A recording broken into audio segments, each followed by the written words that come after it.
like we are live. Just gonna give it a second. Oh, looks like it popped up quick on this side. Again, if it took a second to come over, yeah, looks like we're live to the final part of the Double Masters 2022 Draft Booster Unpacking. We've done this in 4 parts. We were supposed to do 6 packs a box, or 6 packs a stream, but I only did 4 on the second one because I'm a big dummy. So I did 7 on the third, and we're doing 7 today.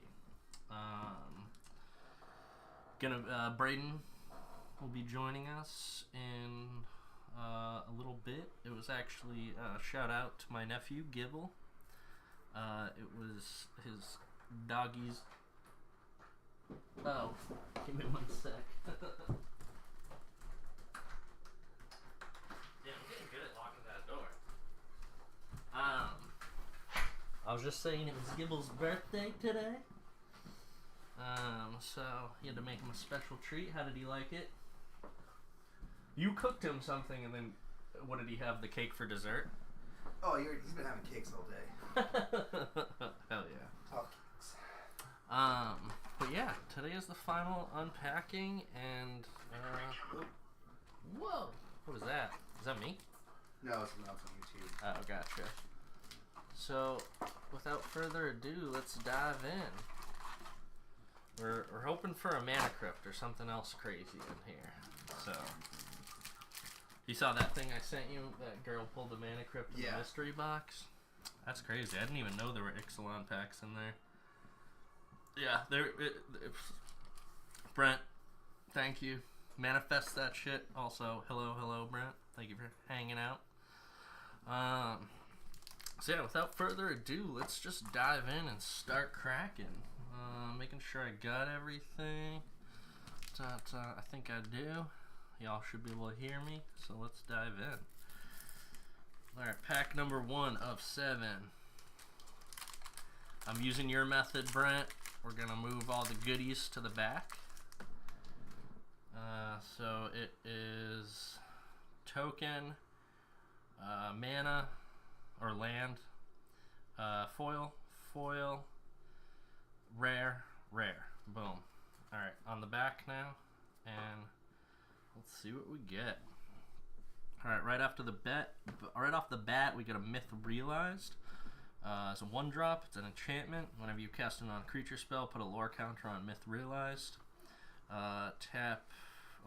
Spend 2 and 2 colorless and a plains. Put a lore counter on Myth Realized. Spend a colorless until end of turn. Myth Realized becomes a monk avatar creature in addition to its other types and gains this creature's power and toughness are equal to the number of lore counters on it.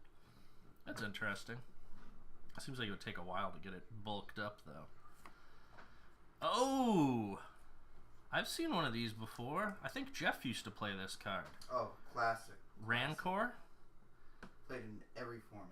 This is cool. So, I'm assuming a Rancor... Is that a thing outside of Star Wars, or does the name come from Star Wars, or... Because it's definitely a different creature in this, clearly. Rancor, it means something. Oh, yeah, it's a word. Yeah, it's resentfulness. Okay. Like, that's why, if you read the card, it has a lot of... It keeps coming back. Oh, so maybe that's not the creature. Maybe that's just the... It's just saying, like, it's spite, hatred. But Rancor is a 1-drop. It is an enchantment aura. Enchant creature.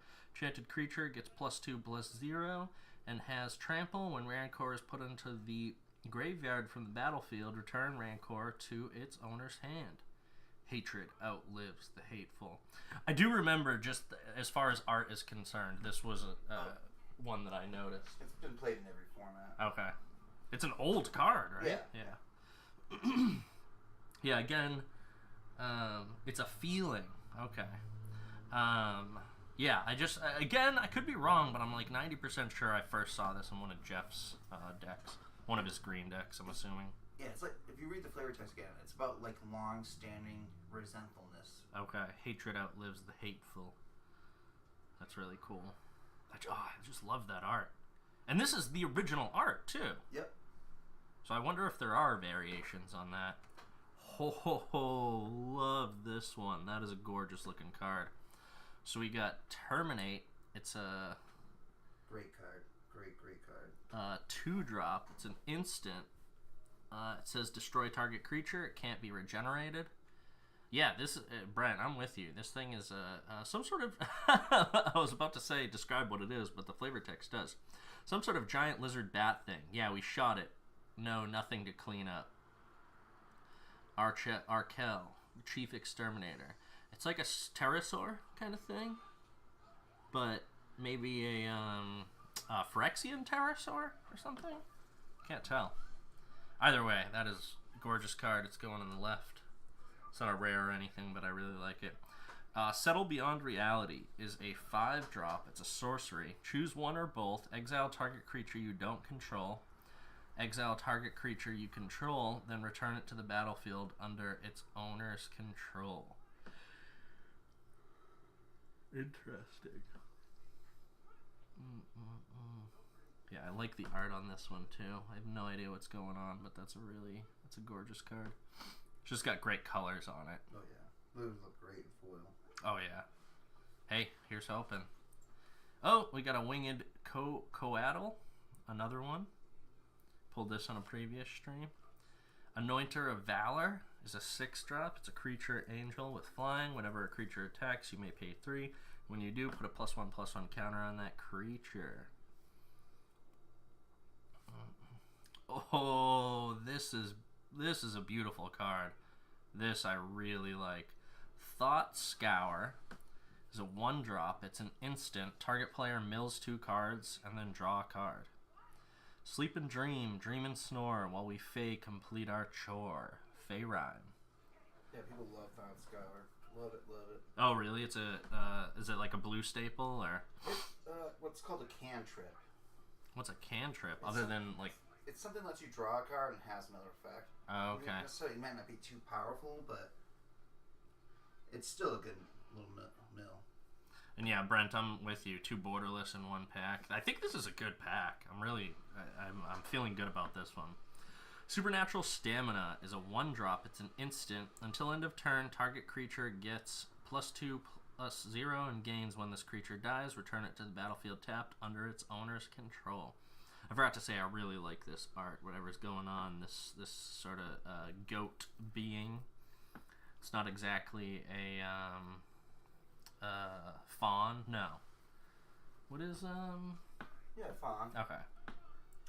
All are not equal, neither in life nor after death. Bantu's favorites will stand highest in eternity. So Bantu's, again, the crocodile Egyptian god of death. Oh, in real life? No, from Amonkhet. Got you. That's really cool. Whoa! We got like a celestial Taurus. What is a Taurus? Bull, I guess. Oh, it's an ox, actually.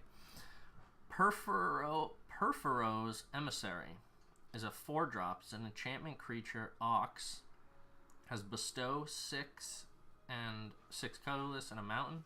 I don't think I'm familiar with this ability. If you cast this card for its bestow cost, it's an aura spell with enchant creature. It becomes a creature again if it's not attached to a creature. Interesting. Yeah, so there's a lot of Perforos is the mono red god. Wait, from what? From this? From the Greek-based set Theros. Okay. It's all about constellations too, so that's why you can see that kind of constellation within it. Oh, that's so sick. So bestow, there's a lot of enchantment creatures and enchantment-based effects. So like if you see this thing, it's an enchantment creature, and that's what bestow is. You turn it to an enchantment, attach it to a creature. Oh, and you're bestowing. Gotcha. That creature's power and abilities. But then if it ever gets unattached, it just becomes a creature, which is pretty cool. That is sick. I like that ability. Again, it's my first time seeing it, so it must not be super common. Yeah, it's pretty much only a Theros ability. It also has Menace. Enchanted creature gets +3/+3 and has Menace. That is so cool. I like that one. Gorgeous art. Arachnus Web. It's a 3-drop. It's an enchantment aura. Enchant creature. Enchanted creature can't attack or block, and its activated abilities can't be activated. At the beginning of the end step, if enchanted creature power is 4 or greater, destroy Arachnus Web. It's a common. Yeah. I do like the, it's not like beautiful art or anything, but I just like what's going on here. It's definitely the forest in Lord of the Rings. I forget what it's called. Another 10th District Legionnaire. Oh! And now we're at our token. It's a worm. So we pulled one of these last week. So I believe, yep. The Aven Initiate, which is the token creature Zombie Bird Warrior. Another one of those. We got Cryptic Spires. Brent's favorite. Oh, so we got for our first foil Cartel Aristocrat. Wait, does Cartel Aristocrat, does that mean it's from what's the set that I did the other day? Cartel's usually like New Capenna. Yeah, yeah, exactly. That's the one. But no, this is a different Cartel. Okay. Cartel Aristocrat's a 2-drop. It's a creature. It's a human advisor. Sacrifice another creature. Cartel Aristocrat gains protection from the color of your choice until end of turn. Very basic. Oh, excuse me. Oh, Might of the Old Krosa. It's a 1-drop. It's an instant. Target creature gets +2/+2 until end of turn. If you cast the spell during your main phase, that creature gets +4/+4 until end of turn instead. That is cool. What's up, Elsa? And yes, we were... Oh, yeah. Thank you, Brayden. We were literally just talking about those. Those freaked me out, and I would not touch them. I always made my dad hook the worm, because those things are terrible. We also talked about how they look just like bloodworms, and what's-his-face? Coyote Peterson let one bite him. But, yeah. Another basic.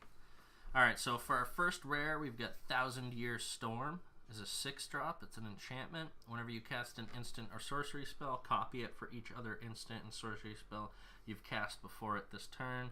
You may choose new targets for the copies. That's pretty cool. Just allows you to play instants or sorceries multiple times. Not a lot going on in the art here. So that's a play on the mechanic Storm, which was like when you play a card with Storm, you copy it for each spell you played before it.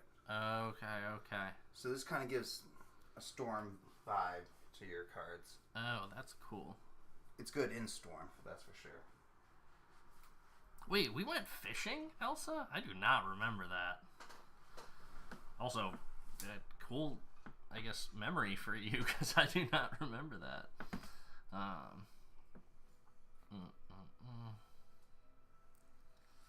And then, oh, sorry, I put that in the rare pile. Then we have Lavalanche, which is spend X and then 3 mana. It's a sorcery. Lavalanche deals X damage to target player or planeswalker, and each creature that player or planeswalker or that planeswalker controller controls. That was a very weird sentence. Lavalanche deals X damage to target player, planeswalker, and each creature that player or planeswalker's controller controls. Okay. So basically, like, if they don't control a planeswalker, you can still target the player. Okay. But if you do target... Because a player is considered a planeswalker is considered a player, for the most part. Gotcha. Alright. I also like what's going on in this. Like, just the style of the art. Oh, yeah. It's almost like pointillism. Very cool. I think it's a throwback to the classic card Channel Fireball. Oh, okay. Which has the same kind of sweeping fireball effect.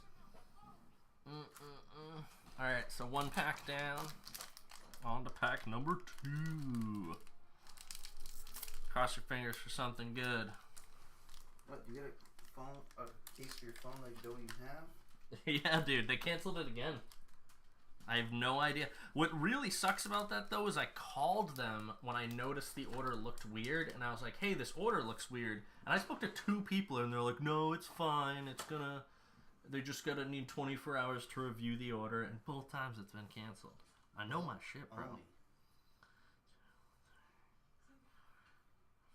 You say, I like my bologna in sandwiches, not sentences.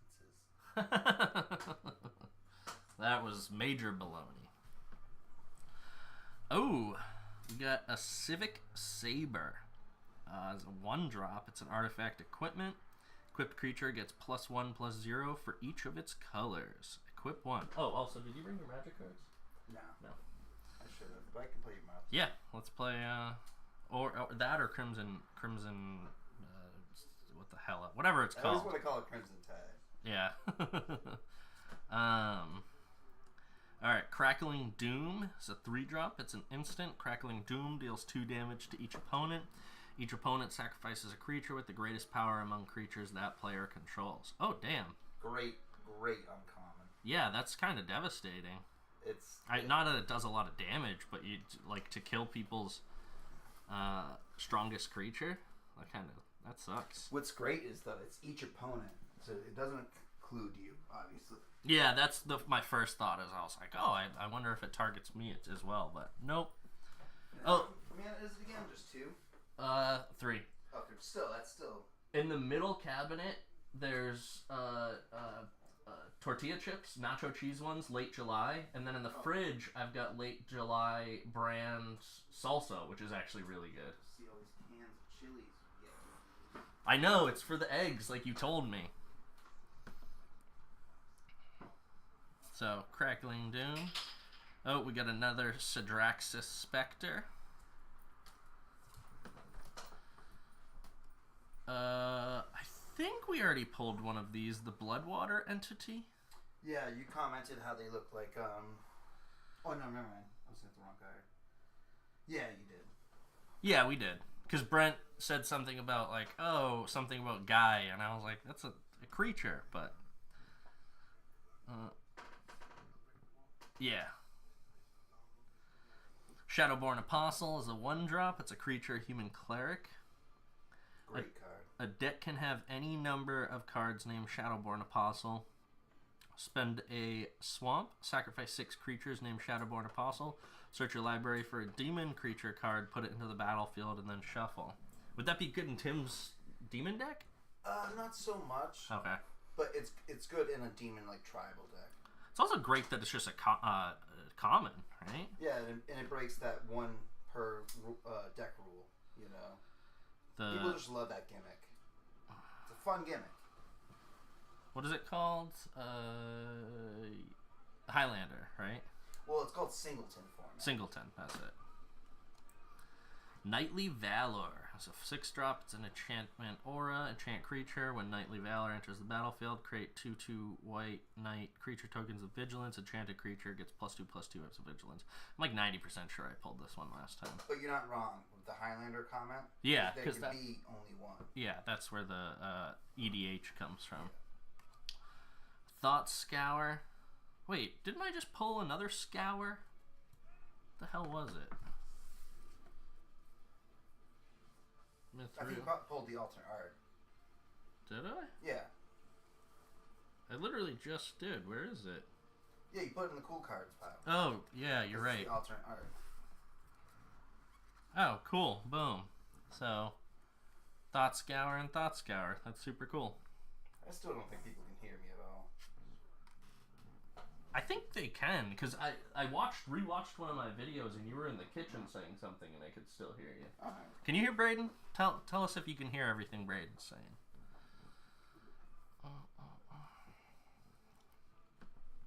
So, Thought Scour, already pulled that one. I like the other art better. We already have a Dark Dweller Oracle.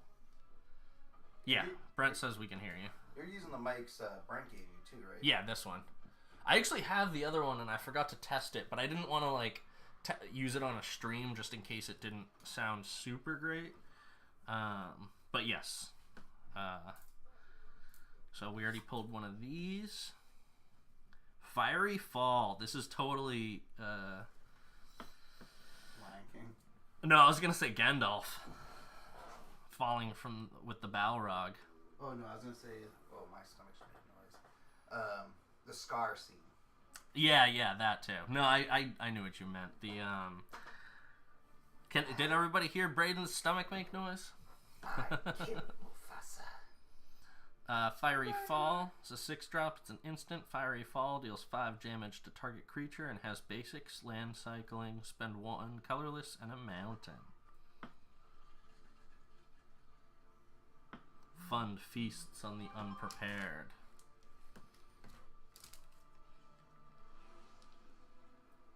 Come on.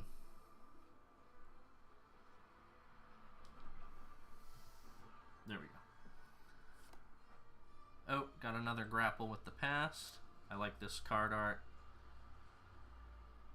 It just makes me... for some reason, it just made me think of Pennywise. Alright, so we're at our token. It's a Drake. Token creature. Drake flying. Got an angel on the back. Token creature angel. Flying. Vigilance. Got our Cryptic Spires. Celestia Sanctuary. It's a land. Celestia Sanctuary enters the battlefield tapped. When Celestia Sanctuary enters the battlefield, return a land you control to its owner's hand. Oh, this is one of those, there's like multiple versions of these. You've been pulling the alternate art ones. Oh, okay. Yes. So that's the regular, unfortunately. Oh, wait, did I pull the of this specific one? I don't think so. No. Okay. Glowspore Shaman is a 2... Wait. Oh, foil. I was like, that's not a rare. Because the rares are coming up. Glowspore Shaman is a 2-drop. It's a creature. It's an elf shaman. I might have already done this one. When Glowspore Shaman enters the battlefield, mill 3 cards. You may put a land card from your library or from your graveyard on top of your library. So again, that's a black-green card from Golgari. They're all about self-mill and returning lands and creatures from the graveyard. This is a great foil. With the glowing mushrooms. Again, I always wonder who decides or how they decide what part to make foil, and they always choose really well. Alright. Fingers crossed this is something good. Leonin Arbiter. I feel like I already pulled one of these. We definitely pulled Leonin something. It's a good card, though. It is a good... Oh, there's plenty of Leonins. Okay. Is a 2-drop. Yeah, Brent, you're 100% right. Makes me think of what are the glowing mushrooms in Skyrim that are all in you can harvest them, can't you? Yeah. Leonin Arbiter is a creature, cat cleric. Players can't search What? Yeah. That's crazy. It's pretty good. Players can't search libraries. Any player may pay 2 for that player to ignore this effect until end of turn. So essentially, if you have a card that's like search your library for a basic land, you can't do that unless you pay extra 2. So it's like adding ward to that almost. Kinda. It's devastating when you play this guy turn 2 and you go first on turn 2, because if they have like fetch lands in their hand, they can't activate them. Damn, that stinks. So he's a fun card. Not for other players, but for you. Yeah, that's a crazy ability. And then, Hydroid Krasis. Oh! Is this a good one? It's a really powerful card. I don't think it's too expensive anymore. Yeah. But it's an amazing, amazing card. Wow. Hydroid Krasis. Spend X and 2 mana creature. Jellyfish Hybrid Hydra Beast. I like that. That's a weird...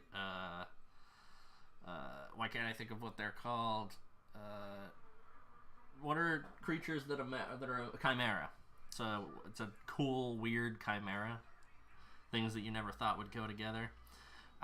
When you cast the spell, you gain half X life and draw half X cards. Round down each time. It has flying, trample. Hydroid Krasis enters the battlefield with X +1+. Damn, that's a lot of abilities. That's great. It's word soup. It's great. At one point, it was a $30 card, but it's gotten reprinted so many times. Did you find out what? It's like a $3 to $5 card. Okay. But that's a cool alternate art. I don't know if you can see that. I adjusted a little bit. Yeah, there you go. That is crazy. And also, I like that because this, I think, conveys the creature type very well, but I like this because that's very clearly a friggin' jellyfish with eyeballs on it. Amusement park. Oh, I didn't even notice that. Who's the artist for this? It's Cat Dirty? It reminds me of Epic Spell Wars quite a bit. Yeah. Like you say, is kind of Ratfink-esque. Alright, so pretty good pulls there. Pretty good pulls. Now let's move on to pack number 3.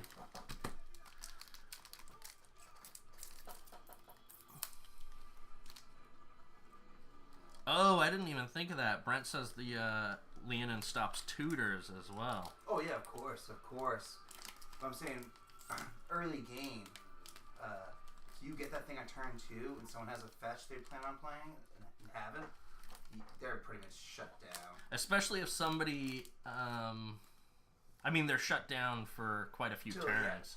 Yeah. Especially if somebody keeps a hand and doesn't mulligan it because they're like, oh, it's cool, I get a ton of fetch lands.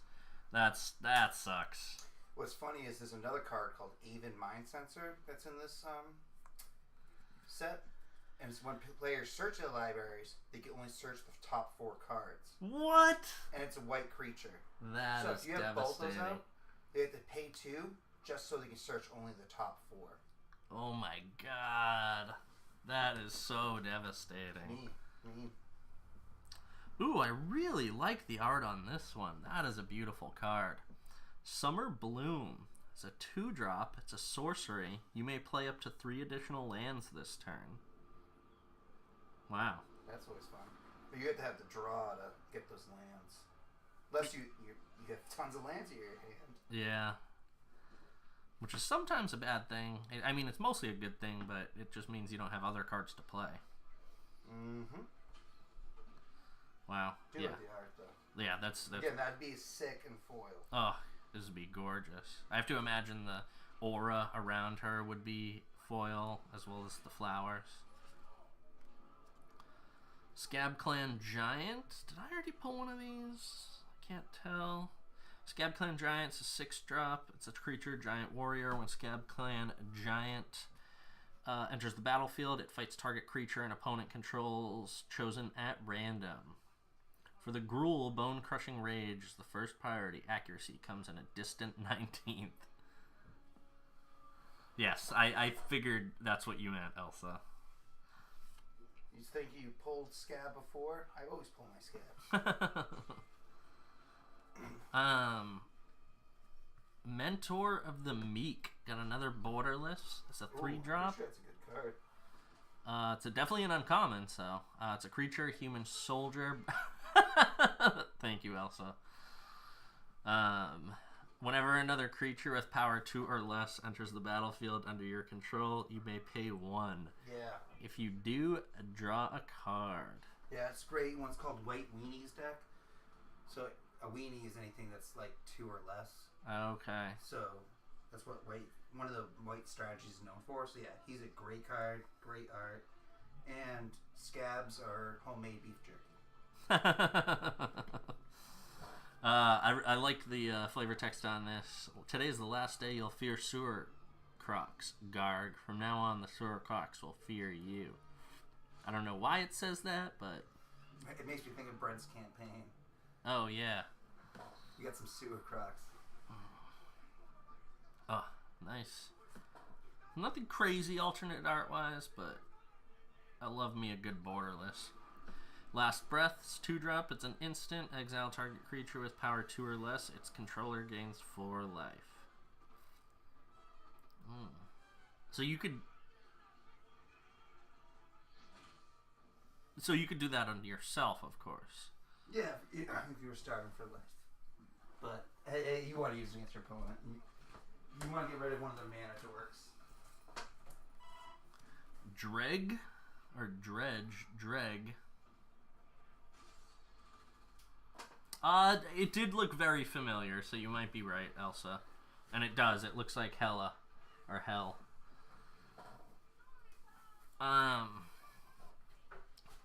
That's actually not, though, what hell looks like in actual Norse mythology. Hell is like half zombie, half human, based on the depictions. Yeah, 100%. You're right. She looks like the Marvel one, which was... Is that Kate Blanchett? I can't remember. But again, my depiction, or the ones that I've read, may not be true to the original mythologies. We got Dreg Mangler. Is a 3-drop. It's a creature. It's a plant zombie. Has haste and scavenge. I've seen this ability before, but I don't remember, so we'll read it. Is spend 3 colorless, a swamp, and a forest. Exile this card from your graveyard. Put a number of +1/+1 counters equal to this card's power on target creature. Scavenge only as a sorcery. Cool. I really like the creature on this. Plant zombie. That's pretty much what I feel like that's what Swamp Thing is. Again, still on that Swamp Thing grind. Surprised I'm not watching it. I think what we're watching in the background today is, what is it called? Dial of Destiny. Just put on something random in the background. I always need noise while I'm cooking, cleaning, doing whatever. Seeker's Squire. I'm fairly certain we pulled this 2-drop human creature, human scout. When Seeker's Squire enters the battlefield, it explores. Anointer of Valor. Got another one of these. We got an Avon Initiate. Another one of these. We pulled a token for this today and on last stream. Got another Rift Bolt. Got a Call to Feast. I think we pulled this, but we'll read it really quick. It's a 4-drop. It's a sorcery. Create 3+1/1 white vampire creature tokens with lifelink. Nice. We already pulled one of these, but I love this card. Webweaver Changeling. That is a cool looking creature. I think all the shapeshifters are, but that is a fun one. Oh, and got another boar. And on the back, pretend you didn't see what was behind the land. Is a treasure token. Got a Cryptic Spires. Got Jeskai Ascendancy. I know we pulled something with the Jeskai name on it. I don't know if it was this one. This is a 3-drop. It's an enchantment. Whenever you cast a non-creature spell, creatures you control get +1/+1 until end of turn. Untap those creatures.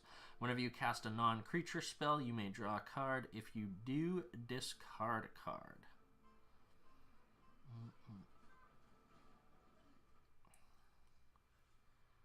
Damn, that's pretty powerful. I mean, you do have to discard a card, but again, I think that's a good ability. I also like what's going on here. This is like some Guardians of the Galaxy, League of Extraordinary Gentlemen, Avengers neck going on here. It's very, very cool. How was this one? Did you see? I left my phone. Jeskai Ascendancy, you know that one? Yeah, so there's one for each of the cons. So Jeskai is the red, blue, white. Yeah. Damn, Braden's good. Team USA. Read it out loud. Jeskai Ascendancy. Whenever you cast a non-creature spell, creatures you control get +1/+1 until end of turn, and tap those creatures. Whenever you cast a non-creature spell, you may draw a card. If you do, discard a card. Yeah, great card. Great. I was commenting on it. Kind of looks like an Avengers or kind of like foil rare. Yeah, nice. Yes. Oh, I didn't even realize that. You were 100% right. Because all the ascendancies are rares. Oh, yes, dude. I just see. I thought we were on the rares. Good looks. So that means we're getting at least 3 rares in this pack, which is great. I just ran into my buddy James. He's one of your neighbors. He's a much younger kid. Just from Cumla Farms in Nervous. Do I know him? No, he worked with me in Nervous. Where does he live? Do you know? The furthest building this way. Oh, so not like part of this. No. Gotcha. Damn, I wonder if he's the one who drives the Subi. Oh, and we got a borderless foil. Is that a monastery? Yeah, Monastery Swiftspear. Is that good? That's a really good card. I think you pulled that card already, but not foil. Okay. Really good card. 1-drop creature human monk has haste and prowess. Whenever you cast a non-creature spell, this creature gets +1/+1 until end of turn. Yeah, Wait, so if you cast multiple non-creature spells, every time you get to put a +1/+1 counter on it? Oh, and if Braden, if you use the salsa, put it in one of the. Yes, it is. No, not in the bowl. Put it in a Tupperware. Oh, I see. Because then I can immediately just put it away. The Tupperware is on the cabinet all the way to the right. It's the corner cabinet. So again, that's another Jeskai card. Oh. You see the whole monastery monk aspect. And again, all those creatures pretty much have prowess. So you're gonna have all these little white weenies / red weenies out there. You play a couple non-creature spells, all of a sudden, boom, they're big. Damn. Remember the other one card you got, the Jeskai Ascendancy. Yep. Oh, okay. So there's some synergism there. Synergy. That's probably not the right word. Synergism. Use one of the rectangle ones. That one's a little big. Because I use that one to like what's the word? There should be a plastic. They might be in the dishwasher actually. Sorry. One of the rectangle ones, the plastic ones. It's on the middle shelf then. I'll find it. Give me string. All right. Oh, what is going on here? We got Privileged Position. Is a 5-drop. It's an enchantment. Marinate. That's the word I was looking for. I used that bigger Tupperware to marinate. Can put a little bit in, because they're all dirty. They are? Yeah, they're all in the sink. Positive. No. I mean, you can use the glass one if it's up there. Because I'll definitely eat it, so rather than dirtying up two things. So, Privileged Position is a 5-drop. It's an enchantment. Other permanents you control have hexproof. Damn, that's cool, but it costs a lot, it seems. Whoa! This thing is freaking cool. I knew I had one up there. I thought it was glass. Oh, okay. Skullbriar, the Walking Grave. This thing is just cool. You know what they... Oh. Wait. Brent, is this the one? Did you point this out last week? Because this is definitely Scary Stories art. What's the artist's name? Or maybe it wasn't you that pointed... Oh, no, it was actually Tim. It was Tim Warren that pointed it out. Skullbriar, the Walking Grave. It's a 2-drop. It's a legendary creature, zombie elemental. Has haste. Whenever Skullbriar, the Walking Grave, deals combat damage to a player, put a +1/+1 counter on it. Counters remain on Skullbriar as it moves to any zone other than a player's hand or library. What? That is cool. I've never seen that. A card that keeps its counters even if it enters the graveyard or it is exiled, technically a zone. Yeah. So if it's your commander, it keeps all its counters. Oh, command zone. The battlefield is a zone, right? Yep.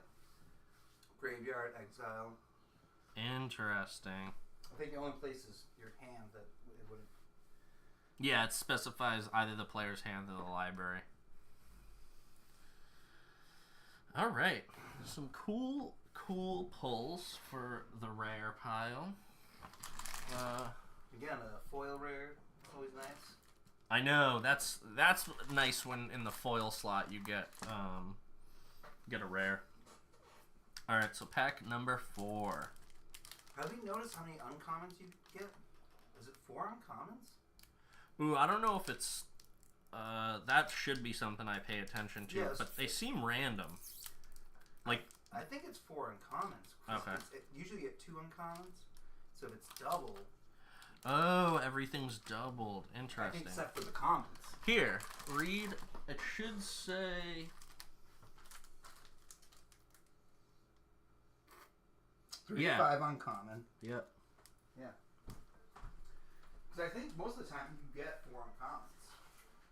Yeah. I've noticed. But at least 3. It's like you're guaranteed at least 3. What does this say? Includes a combination of 2 to 4 cards of rarity, rare or higher. So it's guaranteed 2 rare cards, but could be 4. 2. Oh, whoa, whoa, whoa! This says... Oh, never mind. It says 90% chance, but that... Like, total, you're guaranteed to get at least 2, because it's... 2 is 90%, 3 is 9%, and then the rest is less than 1% is the 4. Yeah, that's called a God Pack, basically. When you get all 4? Yeah, because that's 2 foil rares, 2 normal rares. And that doesn't even include the chance of getting a foil borderless rare. That's probably like 3%, 0.03% or whatever. Alright. Boom.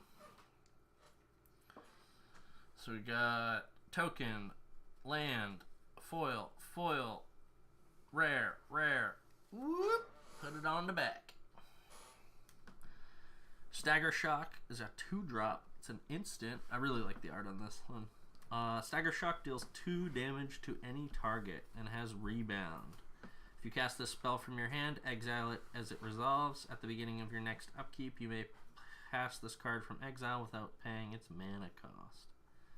Yeah, rebound's an interesting mechanic. Oh, but wait. It says if you cast a spell from your hand. So if you use a card that allows you to cast this spell, you can't, like, not from your hand, like from somewhere else, then you can't use its rebound ability, I guess. Right?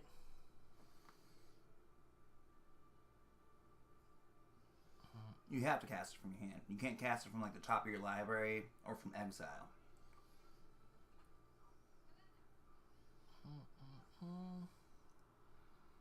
So it doesn't chain. It doesn't chain. Yeah, with its own ability. Okay. Oh, look at this guy. That is a cool looking creature. Oh, it's a lizard. Sprouting Thrynax. Is Thrynax the creature type, or is it... It's just its name. Okay. Is a 3-drop. That is a nice lizard, Brent. Thank you. That's what they tell me. What is up, Joe? Love seeing you out there. Also, I love your thumbnail. Is that you? Wearing a dope cowboy hat? And yes, that card does look delicious. It's a creature. It's a lizard. When Sprouting Thrynax enters the battle... when Sprouting Thrynax dies, create 3 1/1 green sapling creature tokens.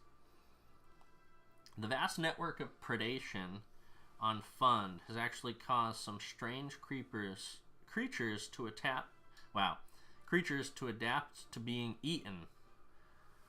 Wow, you were right, Joe. The funny thing is, sprouting, again, it creates 3 saplings. But Thrynax? Were they trying to say Trinax? Why? What's Trinax? Well, the fact that it creates 3 1/1 saplings. Oh, okay. But I see the Thry and Try kind of. Yeah, no, I think you're probably right. That's just a really cool creature design, whoever this artist is. Yeah, Joe's thumbnail is a Halloween costume he had. He also has like a chainsaw in his hands, but you can't tell. Who was he? I can't remember off the top of my head. Joe, who were you? Oh, dude, this makes me think of Ko, the Face Stealer. Body Double. It's a yeah, nice. 5-drop. It's creature shapeshifter. You may have body double enter the battlefield as a copy of any creature card in a graveyard. I am who I pretend to be. It's an interesting clone. That's what that card type's kind of called. Wait. It says you may have body double enter the battlefield as a copy. So if you don't, wouldn't it just die instantly because it's a 0/0? So you should. Okay.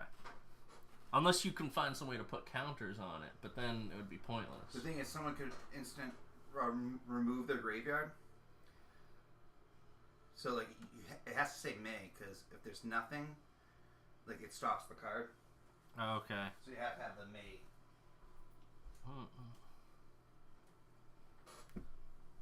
Interesting. Yeah, that's cool.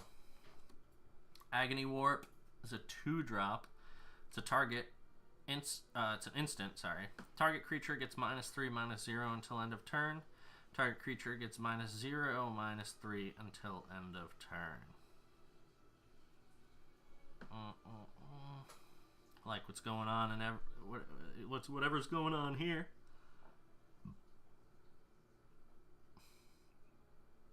Oh hell yeah! I do like the thumbnail. It's just very epic. As you are, Joe. You are an epic individual. We love Joe in this house. Get bent if you don't.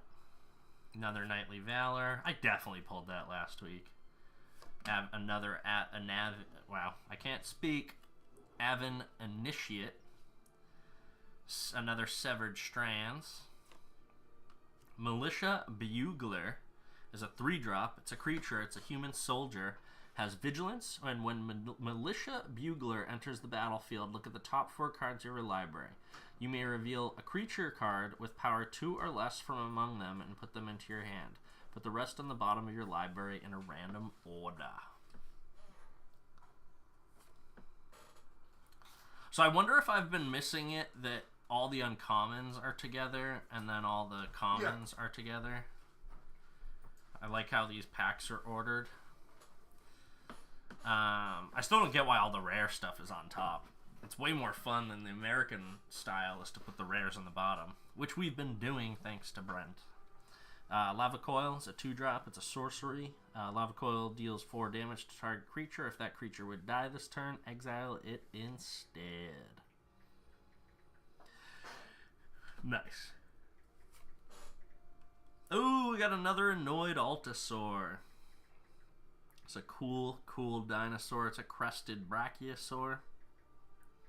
Shout out to the Brontosaur. Pretty sure it is a dinosaur again, just like Pluto is a planet. I don't know if it is now, but it came back from the grave. Shout out to you, Elsa. I know you love that Brontosaur. It's a dinosaur again. Oh, what is this guy? Got a Coiling Oracle. It's a 2-drop. It's a creature, Snake Elf Druid. When Coiling Oracle enters the battlefield, reveal the top card of your library. If it's a land card, put it into the battlefield. Otherwise, put that card into your hand. Yeah, you pulled a crazy alt art one already. Oh, you're right. Because I was like, I recognize the name, but I don't recognize the art. Not tonight, though. I think it was in a previous stream, right? The last stream. Okay. And it's Richard Ferguson, who does a lot of the cool alt arts for the set. I wish I remembered what it looked like. Crazy. Oh, got another boar.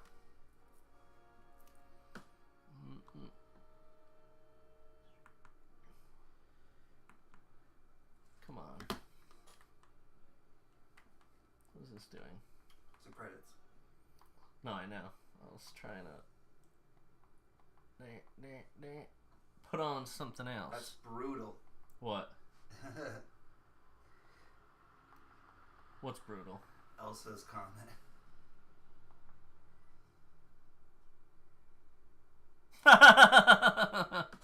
Wait, which one? The Coiling Oracle or the boar? It has to be the boar. Come on, Coiling Oracle. He's not that bad looking. Yeah. Little sexy snake man. Oh, wait, what's on the back? I think it's yeah, treasure token. Cryptic Spires. All right, guys. Let's hope for a rare. Let's hope for the rare. Oh. Is that a Mold Drifter? Yeah. Nice. It's a borderless. Is this an alt art? I'm assuming? Okay. It's one of my favorite cards in Animar. It's a 5-drop. It's a creature. It's an elemental. Has flying. When Muldrifter enters the battlefield, draw 2 cards, and it has evoke 2, colorless, and an island. What is that? A mud skipper? 2 colorless. What's that? Oh, did I not say that? Yeah, no, you said it colorless. Okay. And evoke is 2 colorless and an island. Is that what is that like real life animal called? A mud skipper or Angelfish, flying fish. okay, maybe a flying fish. What's a mud skipper? Isn't that like a fish? That's the one that can survive on land Okay. and breathe oxygen. What was the one that my dad? Well, not that you remember my dad used to talk about this, but he used to talk about something that somebody brought around here, and it would go from pond to pond, like eating all the fish. Yeah, super evasive. It's the it might be a mud skipper. That's what their actual name is. Okay. But it's cool about Mold Drifter with Animar. You reduce both costs, like the evoke cost or the casting cost, with Animar's ability. So basically, you're paying 1 blue to draw 2 cards, which is amazing. Oh wow. That's a great art. I love that. Yeah, no, that's gorgeous. Gorgeous color use, and the fact that it's a foil. It's great. They just made an Eldrazi version called Null Drifter. Oh, what? Yeah. Damn, you gotta pull that up and show it to me. I know we pulled another Iguanar. I don't know if it was this one. Hissing Iguanar. It's a 3-drop. I love you too, Joe. Always great to see you. You have a good day at work.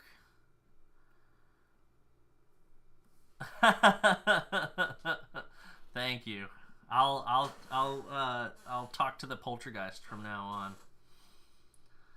Oh, snakeheads are the invasive landfish. What do you think I do every night when Joe's at work?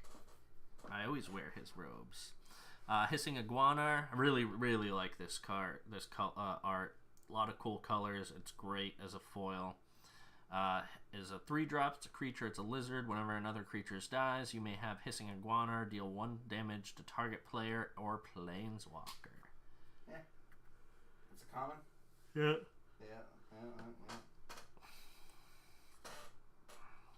Alright, our first rare is Disciple of the Ring. It's a 5-drop. It's a creature, human wizard. Spend 1 colorless to exile an instant or sorcery card from your graveyard, then choose 1.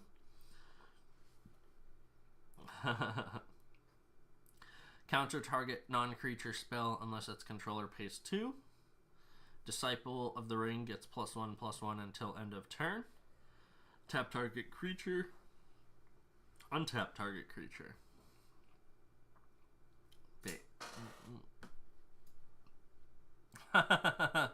Oh, I forgot Joe had cameras. Damn it. He knows what we've been doing. And then the final rare of this pack is Wilt Leaf Liege. Is a 4-drop. Oh, it's a Liege. What would you think it was? No. This Liege is for every color combination. Okay. It's a creature, elf knight. Other green creatures you control get +1/+1. Other white creatures you control get +1/+1. If a spell or ability an opponent controls causes you to discard Wilt Leaf Liege, put it into the battlefield instead of putting it into your graveyard. So all the Lieges, whatever color combination they are, give. So my favorite one's a blue-green one. It's all the green creatures get +1/+1. Blue creatures get +1/+1.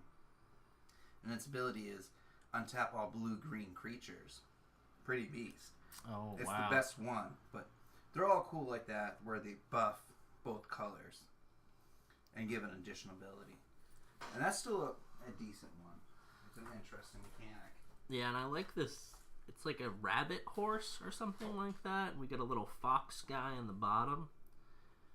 It's very, very cool. Yeah, I'm with you, Elsa. I think this is really, really cool art on here.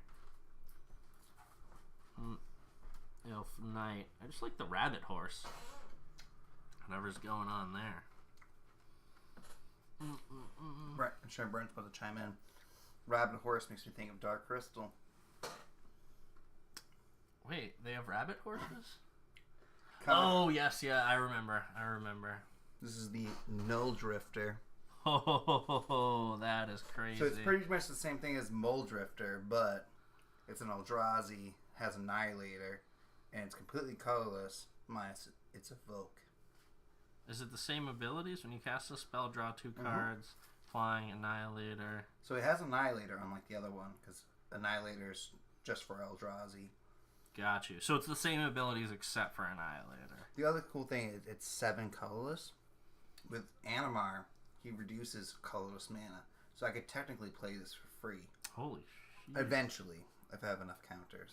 That is cool. So, Mole Drifter was already my favorite. Now, Null Drifter. Do you have one of these? No, this set hasn't come out yet. Oh, gotcha. Wait, what sets it's going to be in? Modern Horizons 3. Oh, okay. Real soon. Y'all are so goddamn like the same person.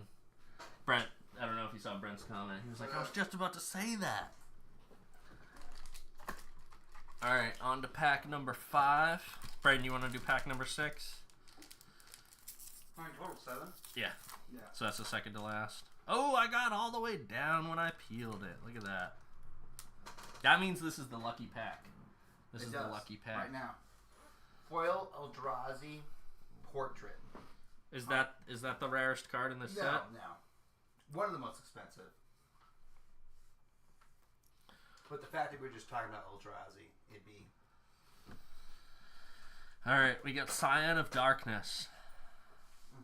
Is a 8-drop. Damn, that's an expensive boy. It's a creature. It's an avatar. Avatar the Last Airbender. Has trample. Whenever Scion of Darkness deals combat damage to a player, you may put target creature card from that player's graveyard into the battlefield under your control. Has cycling 3. Spend 3, just card this card, draw a card. So that has to be done from your hand, right? Yeah, any cycling does. Pretty much all Scions are avatars. I think that's a big part of the set. Like, they put all these similar things. What is an avatar? Like, I know what an avatar, the word means, but what is it in... Just a representation. Okay. So the Scion of Darkness, it's an avatar of darkness. It's the characterization of darkness. Okay. Looks like a minotaur. Or Satan, or something evil. Jeskai Charm. Yeah, I think these are all the uncommons. Yeah. You always pull the uncommons first, but you get 3 or 4, so... Okay. So Jeskai Charm. It's funny that I'm just now noticing that, but we also didn't look at how many were in each pack. It's a 3-drop. It's an instant. It says, choose 1, put target creature on top of its owner's library. Jeskai Charm deals 4 damage to target opponent or planeswalker, and creatures you control get +1/+1 and gain lifelink until end of turn. Again, you pulled so many Jeskai cards, you might have to make a deck. Or Salerno might have to make a deck.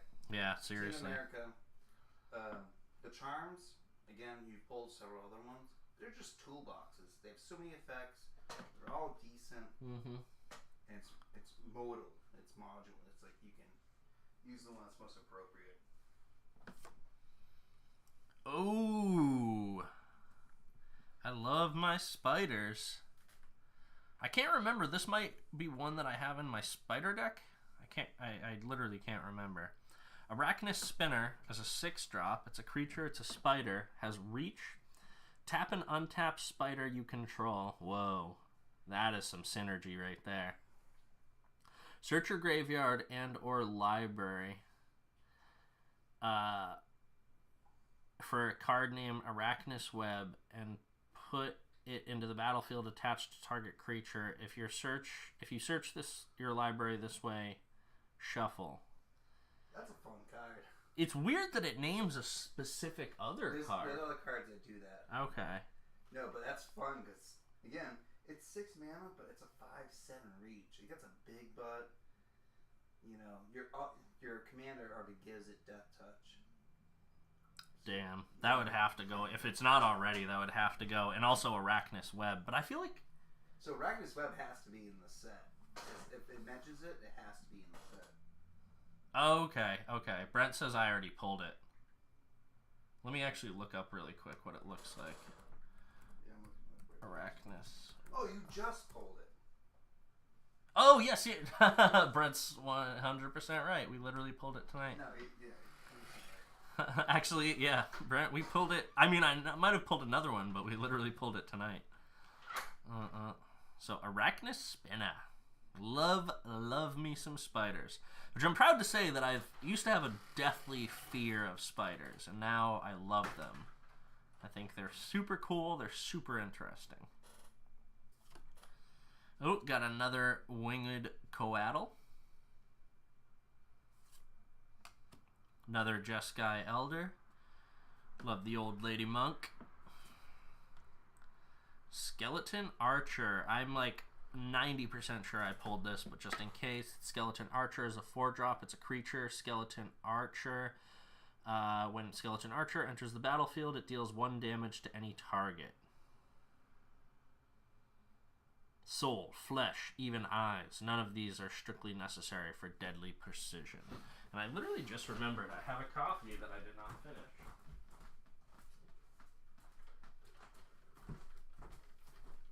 Oh, shout out to Mary Lou's, or Mary Lowe's if you're a Holes fan.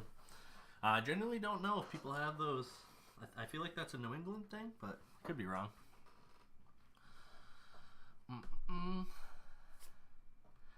Got another Battlefield promotion. Pulled one of these on a previous stream. Oops, sorry. Cruin Striker. This art looks familiar, but just in case, it's a 2-drop. It's a creature, human warrior. Whenever another creature enters the battlefield under your control, Cruin Striker gets +1/+0 and gains trample until end of turn.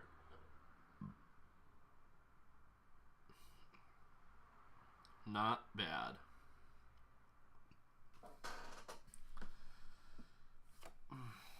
Thrive. We definitely pulled this guy. I love these little, what are these? Simic creations.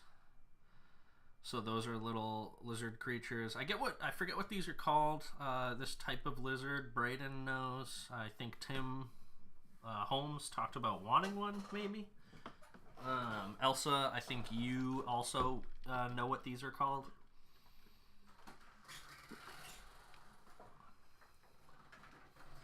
Braden, what's the Ferngully lizard? Tegu.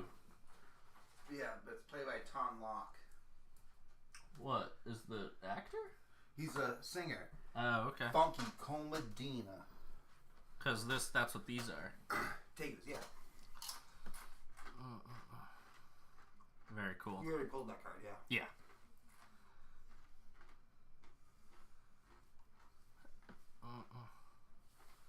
Got another Fireblade artist. Got another Perforos Emissary. And we got our Saproling token. Good token. People love Saprolings. And Vampire. What color is that vampire? Chris, what color is that vampire? White. Right? It's a mono white. No. It's a token. But so it doesn't have a... They still have color identities. How do you tell? Whenever card produces it. Yeah, the card that produces it, I'm pretty sure we're white. That's funny. It's in the pile here somewhere. I don't remember. Brian probably does. It's probably got it figured out. I actually know which one it was too. Give me a second. I'll recognize the art immediately.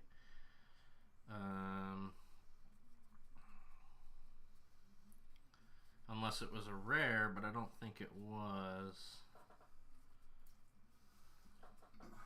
Oh, it might have been a rare. Look at the background photo. It has like a sand. Oh, no, it's right here. Call to Feast. Create 3 1/1 white vampire creature tokens with lifelink. Nice. And what does the Call to Feast card show it on the screen real quick? Does it have anything to do with the ship? What do you mean, like a boat? Yeah. By the law of Church and Crown, vampires feed only on the blood of the guilty, those declared heretics, rebels, or enemies of war. Not that I can tell, but it does. They're definitely in a tropical place. Why do you think it has something to do with? Oh, because the token. The token. So it's definitely an Ixalan vampire. Okay. I can determine from that.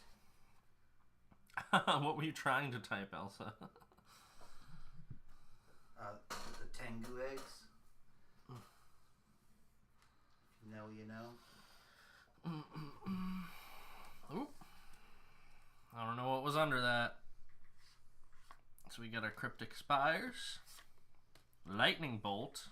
Pretty sure we already pulled this one, but this is an alt art or borderless kind of dealio. So one of the best cards of mono red, period. That's a great card to pull, Chris. Oh, really? I think we already had one of these. Not foil. Oh, no. Yeah, borderless. definitely. I mean, alt art. All I can say is that's a great pull. Lightning Bolt's been around since Alpha. Is it like not an expensive card, but it's just like a good staple? Certain printings are very expensive. This could be one. Oh, interesting. At least a couple dollars, is my guess. Why is this not working? There we go. Damn it.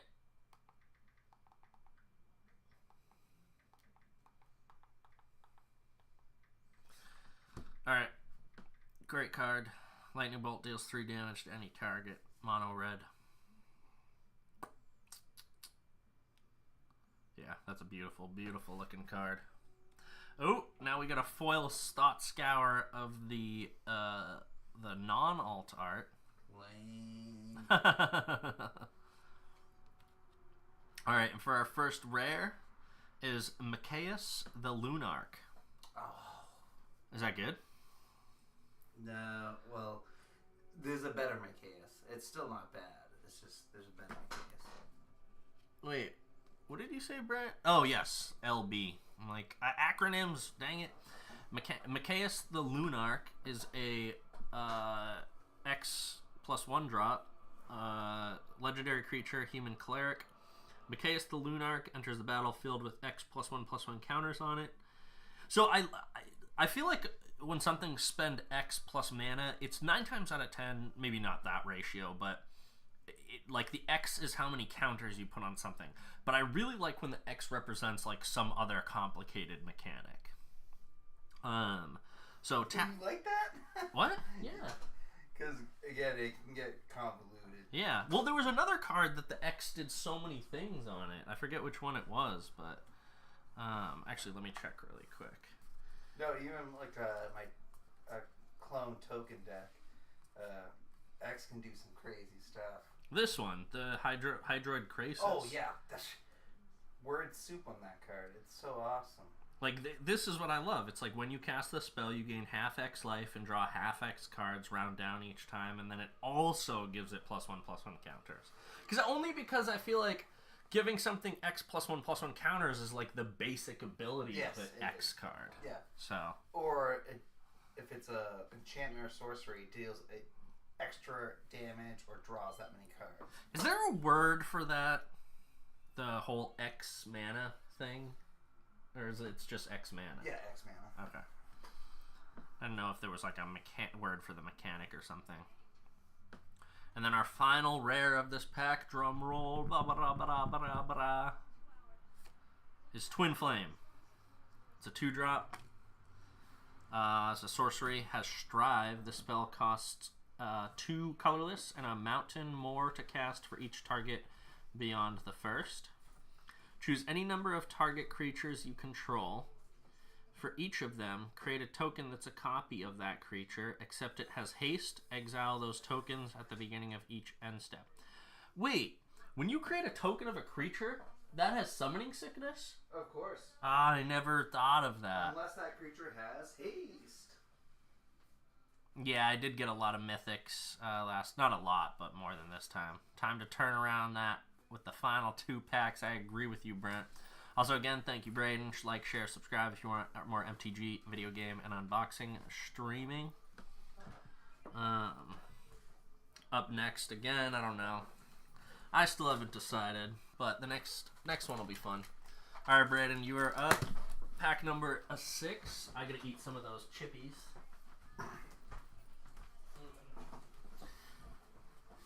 Yo to the crew.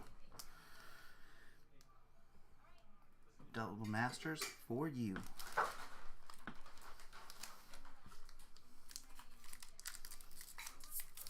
Oh, this also is pretty good.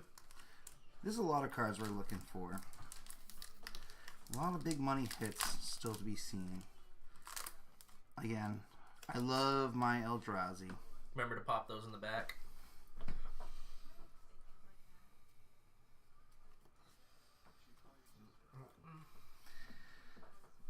I would love to see an Eldrazi. Such a fun card to play. And the new Eldrazi deck is coming out in Modern Horizons 3, which is busted. So I think pulling an Eldrazi is going to be worth something. But we start off this pack with an uncommon 3/3 for 5 mana. Centaur Warrior, Heroic. That's a Theros mechanic. Whenever you cast a spell that targets Centaur Battlemaster, put 3/1 counters on them. Very interesting. Not terrible. Travel Preparations. Colors in a green, sorcery. Put a 1/1 counter on each of up to 2 target creatures. That's flashback for 1 white.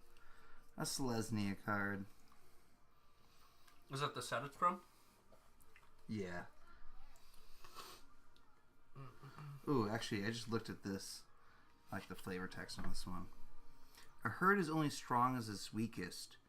Our weakest just killed his 3rd Minotaur Raider today. Borealos, the face band.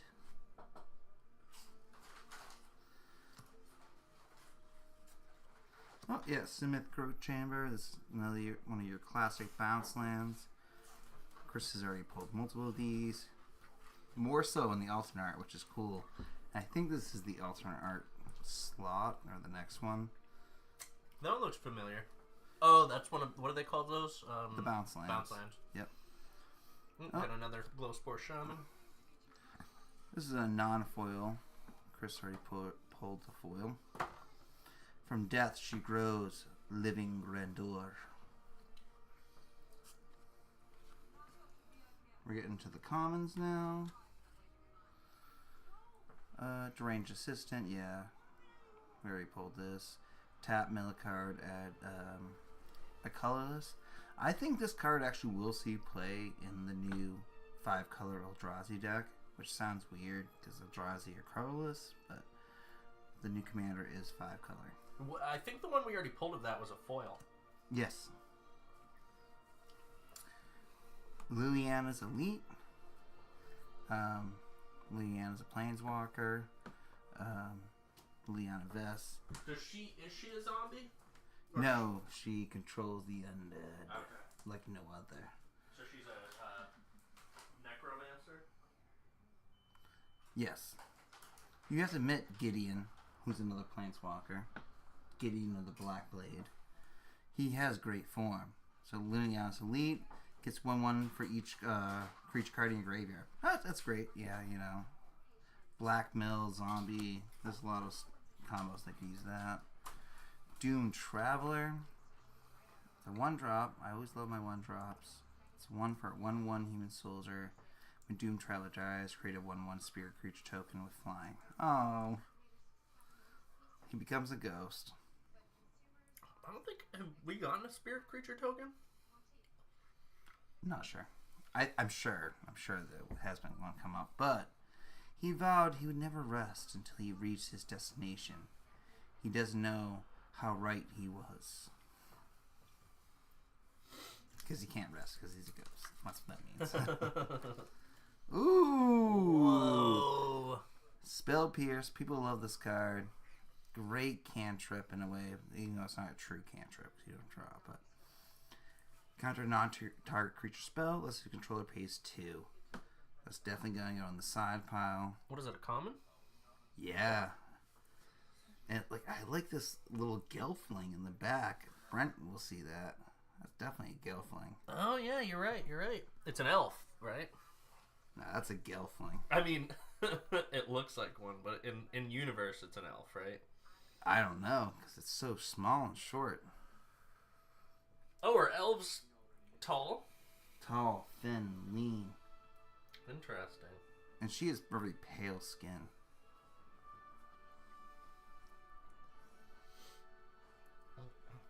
But yep, that's going to go in the cool pile. Oh, there. Another Arachnus web. We already talked about. Another cartel aristocrat. Again, this is the Orzhov. You can tell by their clan symbol. Your life serves a higher purpose now, assuring the continuation of my own. Yeah, white and black. It's all about life link. Absorbing one's energy. Titan strength. Classic bump spell. Target creature gets +3/+1 till end turn. Scry 1. Is that supposed to be a play on Sisyphus? Oh, of course. One last push and then my task is done. But there's never one last push. Ooh, great for Chris. Again, another spider token. I don't think Al cares about the spider. I actually don't. Have we pulled a spider token? Yeah. I don't Several remember. times, yeah. Okay. I think I've pulled 2. I mean, 2 between the streams. And on the back, we got the one flying spirit. Oh, there's the spear token. Yeah. Wait, in the same pack as Yeah. the... Oh, that's cool. That's cool. What's on the back? Oh, spider. Sorry. Yeah. Of course, the cryptic spiders. If it was me, I'm circling green. I like my trees. Alright, so our first foil. A little preview there. Rare foil. It looks rare gold. Foil. That means it's multicolored. It is. Call to feast. 3/1/1. This is the card, yeah. Yep. Create 3/1/1 vampire creatures tokens with lifelink. Alright, next foil. Thrive. Oh, nice. Nice little dinosaurs. We gotta read this because it's Simic, and Simic's my favorite. Put a 1 counter on each of X target creatures. The most successful of Simic creations is cytoplasm, a living, symbiotic substance that feeds off genetic rhythms and strengthens its host in return. I love the Simic. And you have pulled this card before, but not in foil. Yeah, I have multiple of those. Yeah. One this stream and then in the past too. Alright, our first rare. First rare, come on, baby. Give me some gravy. Oh, looks like it's an artifact. Oh, Aether Vial. Nice. We already pulled one of those, right? Yeah, it's a solid card. Desirable. Don't know what its price is like anymore. Wait, that's a rare? Because the one we pulled was an alt-art already. Yeah, I believe it. But yeah, those who know, Aether Vial. Being in your upkeep, you may put a charge card on Aether Vial. You put a creature card with mana value equal to the number of charge counters in Aether Vial from your hand onto the battlefield. Elf deck, Goblin deck, most tribal decks are going to be running Aether Vial. Because again, a lot of those tribal decks run low mana cost. Alright, our final rare. Oh, I plopped the other Aether Vial behind it. That's the primo. Yeah, that art is so much... Well, I don't know. This art is like... What is he got, like spider eyes or something? So this is more based off the original art.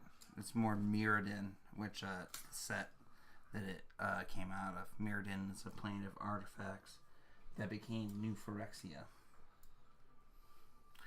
A lot of history with Aether Vial, even though the card has no flavor text. Our final rare for me. Are you ready? Oh, not bad, but I think we pulled one of those. yeah, it's another Legion card. So again, all the Legions are 2-colored.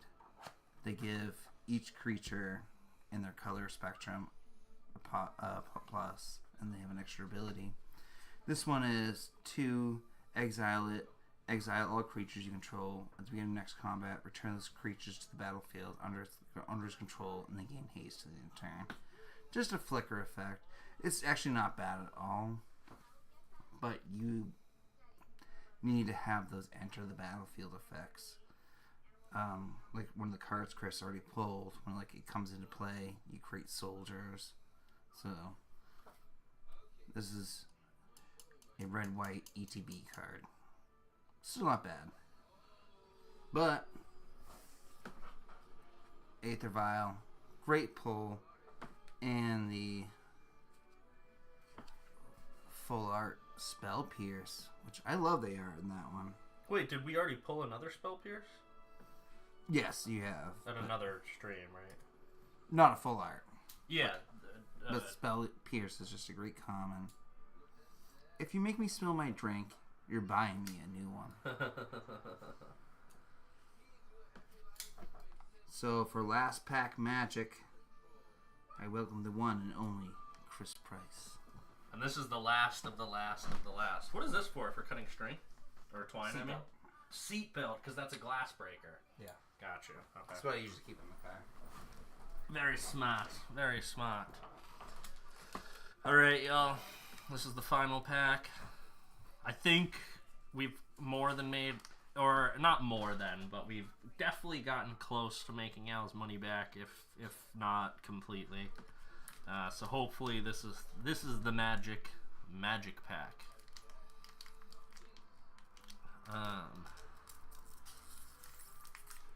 Send as much good energy our way, because this is Schrodinger's pack. It may or may not contain rares. I mean, mythic rares. We haven't gotten any mythic rares tonight, I don't think. So this has to have some mythic rares in it. Let's manifest that. Unfortunately, if it does, we don't know the probability, but it could just be one. But it should be guaranteed one. Alright, so first, right off the bat, we get a Dragon Arch. It's a 5-drop. It's an artifact, and it says spend 2 colorless and tap it. You may put a multicolored creature card from your hand onto the battlefield. Woo! Oh, that goes in Dragon all day long. Woo! That's a good card. Damn. I do like the art on it.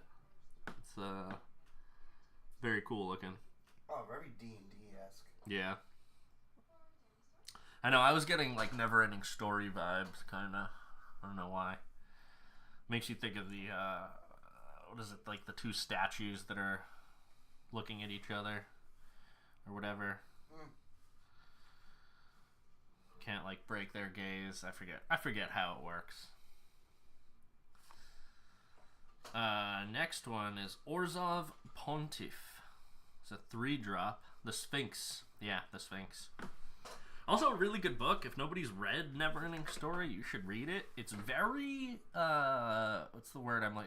It's like a Dutch book or something like that, and it very much so the book has more of a like multicultural feel than the movie does. I feel like the movie is very grounded in I don't know, American fantasy stuff like that. So it's kind of cool. I love worldly fantasy. Orzhov Pontiff is a 3-drop. It's a human creature, human cleric. Has haunt. When this creature dies, exile it, haunting target creature. Wait, what? Yeah, keep going. When Orzhov Pontiff enters the battlefield or the creature it haunt dies, choose 1. Oh, okay. Gotcha. Creatures you control get +1/+1 until end of turn. Creatures you don't control get -1/-1 until end of turn. What? That's really cool. Yeah, haunt's a cool ability. Oh, we got a full art uncommon. So that was 4 uncommons in a row, right? We're only on our 3rd. It's only on 3rd? Yeah. Oh, Blood Artist! Is this a good one? Yes! Ooh, okay. Super good. Wait, like valuable or just really good? I gotta check. Okay. It's still it's gonna be a couple dollars at least, but Alright, Blood Artist is a 2-drop. It's a creature, it's a vampire. Whenever Blood Artist or another creature dies, put target player loses 1 life and you gain 1 life. From the veins of a peasant to the sketchbook of a master. Damn. $6 Oh, wow. for an uncommon, which is good. Damn, that's going in the good pile. There's probably some other, because I haven't been separating uncommons. I'm going to go through all of the cards that we've pulled so far and pull out like the really, really good ones. Or essentially anything worth more than $1. But yeah, like this art anyways. It's very cool. He's drawing like a friggin' Cthulhu monster down there. From the veins of a peasant to the sketchbook of a master. Oh, we got another Brindle Shoat. Got another Ground Assault. Got another Supernatural Stamina. God's Willing. Is a 1-drop. It's instant. So that one had only 3 uncommons, I guess. Wait, right? Yeah, 3 uncommons. So, God's Willing is a 1-drop. It's an instant. Target creature you control gains protection from the color of your choice until end of turn. And then you can scry 1. Mana Leak. Definitely pulled this one, but I love this art. That is beautiful. It's like watercolor. Yeah, you got a good one of Mana Leak as well. What, an alt art? Or? Yeah. Okay. Mana Leak sees a lot of play. I think it was actually in the first week of Double Masters you pulled one. Oh, okay. Might of Old Krosa. Got another one of those. Liev Sky Knight. What is he riding? It's like an griffin? I think it's a griffin. Probably. It's a 3-drop. It's a creature. It's a human knight. It has flying. When Liev Sky Knight enters the battlefield, detain target a non-land permanent and owner controls. Until your next turn, that permanent can't attack or block, and its activated abilities can't be activated. Interesting. So Corrosia, though, the last card you pulled. Yeah. It's a plane in Dominaria, which is the original plane of NTG. Oh, okay. There was 2 sets that took place in it, and it's like a very druidic and barbarian landscape. Oh, okay, I can tell. Also, Corrosia, again, is a giant mystical magical forest. Yeah, I was gonna say I didn't realize how big this homie was, because now I'm looking at the trees and I'm like, that is a giant centaur. That is crazy. Yeah. Corrosia is like the strength and heart of the forest to the T. Got another Fiery Fall. A lot of repeats in this pack, which would make sense. It's the final pack, so of course we're gonna start seeing the repeats. Got a bear. Got an Eldrazi Scion. I think it's the first time you pulled that one, though. No, definitely not. The bear? Yeah. Oh. Yeah, because I commented on the fact that this bear has the claw marks on its head. Oh, and yes. we pulled another like actual card that has maybe not the same bear, but another bear with the claw marks on its head. All right, we got Cryptic Spires. Here we go. Here we go. And our first foil, let it be a rare. Let it be a mythic rare. Yeah, we got a rare. We got a rare. Phyrexian Tyranny. Oh, Tyranny. Tyranny is a 3-drop. Yes. Great card. Also, it's not very often that you see the artist's watermark in the actual art, which I think is really cool. Old artists do it. And he's an old artist. What, Kev Walker? Mm-hmm. Okay. I do like this. He's very much so like Thanos. Or at least MCU's depiction of Thanos.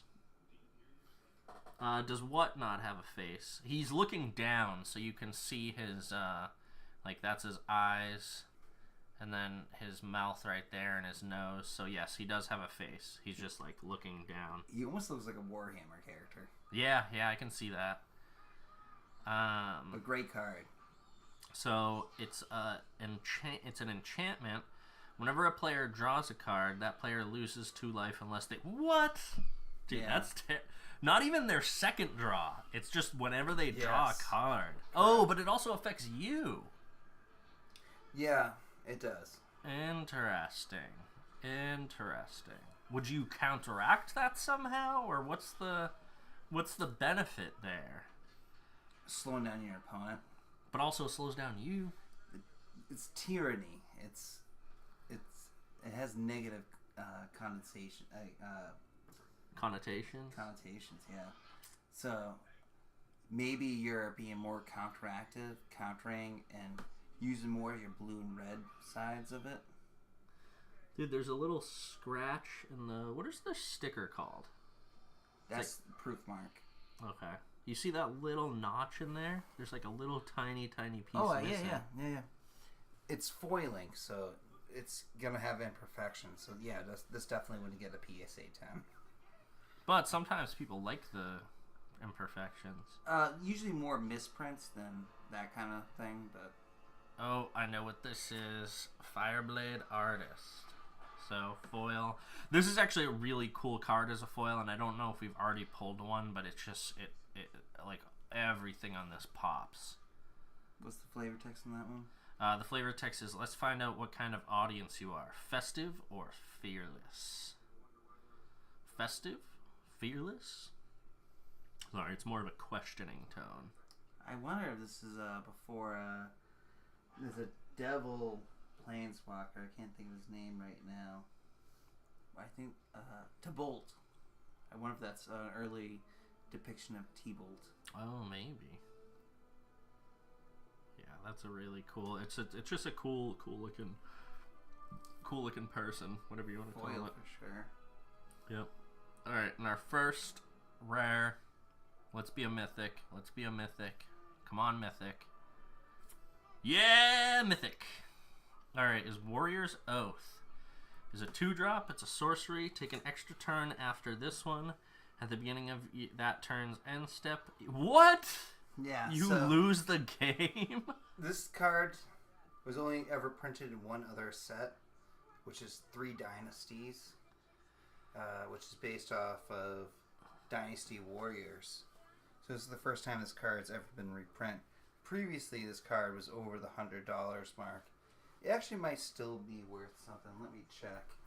But again, this was only ever printed in the Dynasty Warrior set. Why would you want to do that? Because you can win in 1 turn.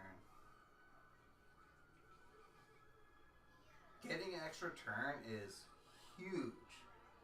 So essentially you're hoping, or not hoping, but you only play this when you're like, okay, if I can win, or if I could get 1 extra turn, I can win. So Yeah. it's essentially... What's the card called again? Warrior's Oath.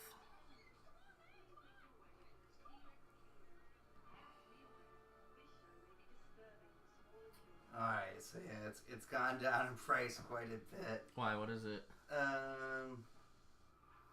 It's anywhere from 7 to 11. Oh, that's still not bad. But if you have the original printing, it's stupid crazy. But Alright. And our final rare, let it be another mythic. Let it be another mythic. Eldrazi. Mythic Eldrazi. Mythic Eldrazi. Nope. It's just a basic rare. Is Mathis Fiend Seeker. It's a 3-drop. It's a legendary creature. Vampire. It has menace. At the beginning of your end step, put a bounty counter on target creature an opponent controls. For as long as that creature has a bounty counter on it, it has when this creature dies, each opponent draws a card and gains 2 life. Yeah, that's a weird group hug card. The thing is, it puts a target on your opponent's creatures. Yeah. So they're less likely to attack you and attack their opponent's creatures. It's not bad. But in a 4-player match, you're going to give your opponents a couple cards. Damn. Well, yeah. We still have a little bit more to go, but that is the final Double Masters pack of the box. So, hope y'all enjoyed that. Again, as always, I've still got one mystery pack to unpack, and then again, who knows what we do after this? But yeah, thank you for. Well, it's Ixalan, right? What, the final mystery pack? Oh no, I'm saying the next stream. Oh, I was thinking of Fallout, but here's my thing. Oh no, yeah, Fallout. Well, here's the thing though. I really wanted to do the Fallout after I was more versed in it, but I think that's a big ask, is to get through 3 and New Vegas before I do this. So, I don't know. We can discuss it. Again, if y'all want to put your input in, if you think I should do Ixalan next, or if you think I should do Fallout next, we'll see. I've got a lot of Ixalan to do. I've got a collector booster box. I've got another gift box, which is guaranteed Jurassic Park cards, and then I have a pre-release box. So, and how many cards are you missing from the Ixalan Jurassic Park set? oh, I forget. Not many though. Yeah, not a lot. That was kind of the reason I got the collector box, hoping, because you're guaranteed 1 per pack, so hoping I could finish the set. That's really, really, really what I want, and I also want to get the final Ladania card. She has, I can't remember, I think Roaming Throne, The other one you already have. Roaming Throne, Tishana's Tidebinder, and then I forget what the third one's called, but yeah. Now I have like another reason to want to open those packs is for the Ladania cards. Because I love her art. Shout out Ladania. I already did an unboxing of her Ultra Pro stuff, so go check that out. I actually had somebody from Colombia comment on that video, which is really cool. They asked me where I could get them, and I told them at Ultra Pro. So this is actually sorry, I should have shown March of the Machines draft booster. We did quite a few March of the Machines draft boosters when I did the mystery box. Huatli Poet of Unity. Thank you, Brent. I actually have Huatli Poet of Unity, but I do not have the Ladania version, so that's what I'm hoping to do. And then at some point, I would like to get them signed. Speaking of getting cards signed, I'm not going to say it on stream because I have an idea for somebody that I think I'm going to do, so I'll mention that afterwards, Braden. So this is just one of those you can use to represent a double-faced card, which is kind of cool. So boom, boom. Oh, I think we might have already pulled one of these, but that is just a cool looking plains, floating islands. That is a fun card. I usually don't like planes. I like that one. Yeah, that's gorgeous.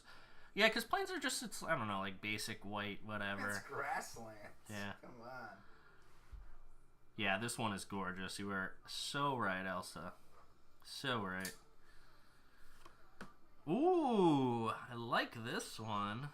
Thalia, Garden of Thraben. It's a 2-drop. It's a legendary creature, human soldier. Is that a rare? Yeah. Yeah. So you didn't do the card trick this time. It's not the same on this one. Exactly. But it's still the alternate border, which is cool. Wait. Doesn't that mean that this is... Japan. Totally call me out if this is not correct, but American packs put the rare in the back of the pack. Japan packs put the rare in the front of the pack. 100% Pokemon. Oh, is that how Pokemon does it too? Yeah. Okay, interesting. At least old Pokemon packs. The holofoil. You guaranteed a holofoil. Okay. In the front. Legendary creature, human soldier, has first strike. Non-creature spells cost 1 more to cast. Yep. White impressive. No stranger to monstrous foes. Thalia marshaled surviving Cathars, townspeople, and even ghoul callers into an unbreakable fighting force.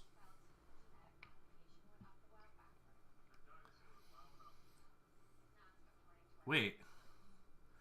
No, I did not see Ben's. I'm gonna have to check that out. Braden, remind me to look at that. Did you see Ben say something about that? His streams? Yeah. No. He said you can get cheap Japanese packs. You can essentially get MTG packs for like $2. Yeah, but in America, they don't have great resale value. Gotcha. Okay.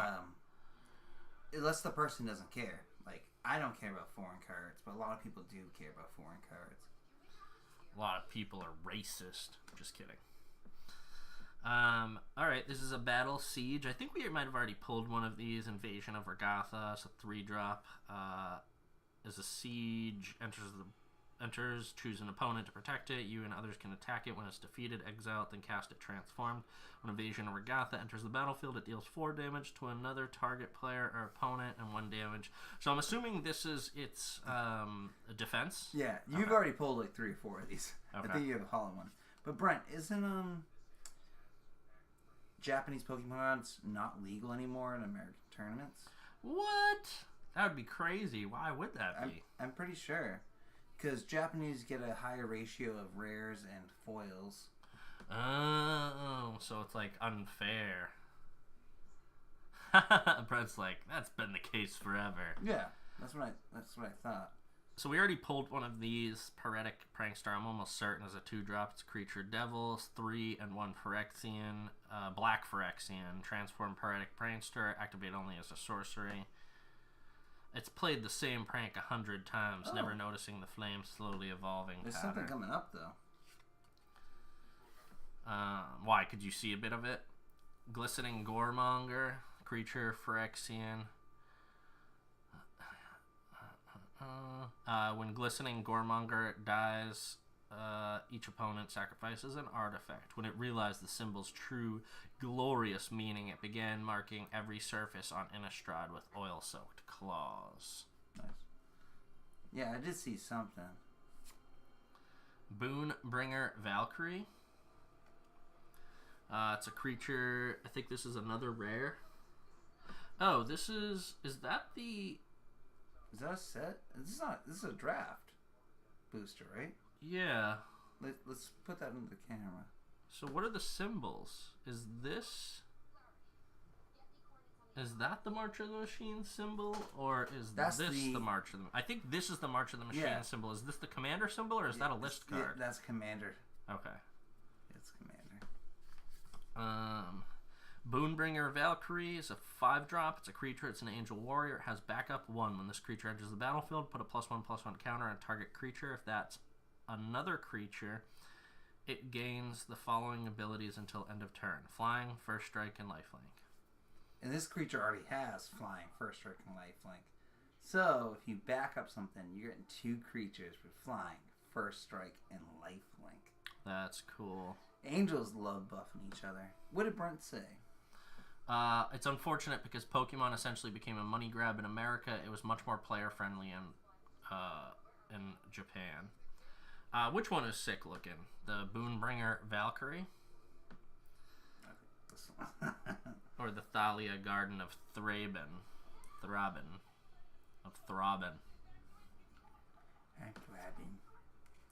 Scornblade Berserker. I'm pretty sure we pulled one of these. It's a 1-drop. It's a creature. It's a human berserker. It has backup 1.